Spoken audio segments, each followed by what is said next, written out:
Okay. Originally, there's a natural hill. This is the mountain that the Bible calls Mount Moriah. At the top of the hill, there's a rock, the natural bedrock. And this, in Judaism, became to be known as the stone of foundation, Even Hashtiyah in Hebrew, because all the beginnings were linked to this rock.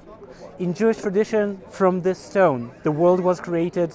Adam, the first human, was created on the stone, and to this stone, Abraham brought his son Isaac for the sacrifice. So all the beginnings of the world, of mankind, and of the Jewish people were all linked to this. So around the year 1000 BC, King Solomon built the first temple just over the rock, and the rock became the place of the Holy of Holies.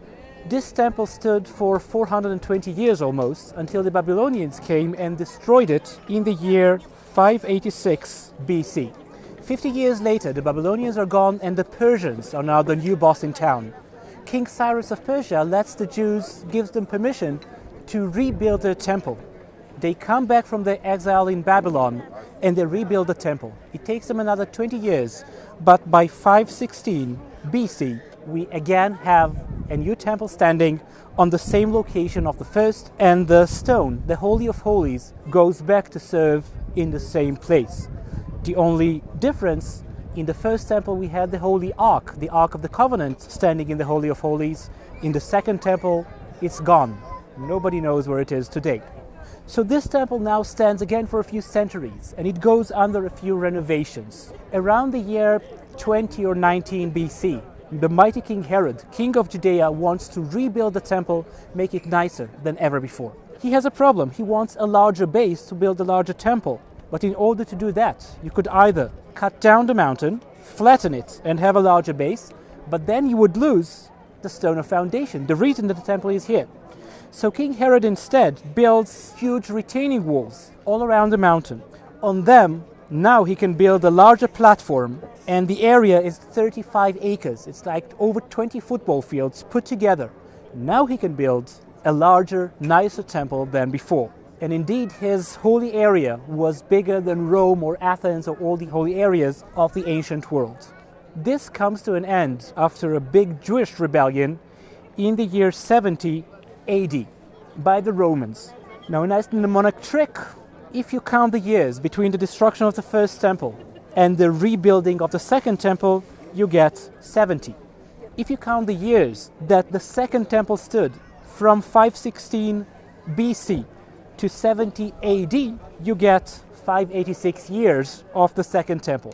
Since the year 70, there was nothing atop the mountain until the Muslims came in the 7th century, in 638, and later built the Dome of the Rock, adopting all the Jewish traditions of sanctity to the mountain and adding one more.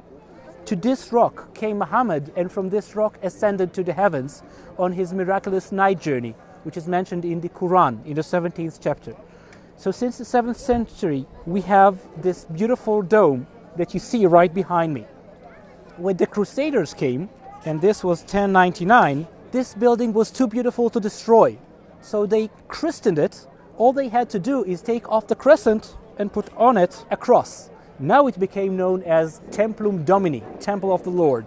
In Christianity, the same traditions were linked to the left here, to the Church of the Holy Sepulchre. And the rock of the crucifixion, Golgotha or Calvary, became to be known in Christianity as the place of creations. So luckily, that's why Christianity is nowadays not part of the Jewish-Muslim fight over the Temple Mount. 88 years later, the Crusaders are kicked off from the Holy Land by Saladin and the Muslim armies. All the Saladin has to do, take off the cross and put back the crescent, which from then is still there nowadays. So that's the brief history of the Dome of the Rock. My name is Nir Ortal. I grew up in Jerusalem. I'm a master's student here at the Hebrew University of Archaeology. Some of my digs were here in Jerusalem, others were in the north, in the Galilee, in the biblical city of Hatzor. My interest lies more in the Byzantine periods and in the Armenian presence inside Jerusalem in the 5th and 6th centuries.